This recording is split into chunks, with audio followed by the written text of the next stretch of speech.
Welcome to the Calm Achiever channel.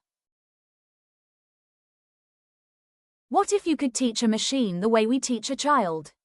That's basically how artificial intelligence works. AI is not born smart. At first, it knows absolutely nothing.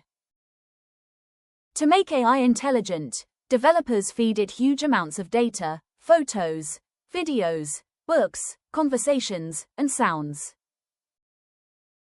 The AI studies millions of examples to find patterns humans may not even notice. For example, if AI sees thousands of cat and dog pictures, it slowly learns the difference between them. When AI gives a wrong answer, developers correct it. Over time, the AI improves by learning from its mistakes. This process is called machine learning, where computers learn patterns instead of being manually programmed for every task. When your phone unlocks using your face, when Instagram shows your favorite reels, or when Google Maps avoids traffic, that's AI working behind the scenes.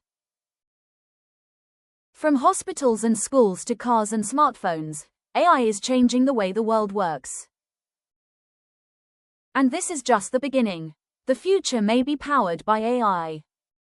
Thanks for watching. Don't forget to subscribe for more AI content.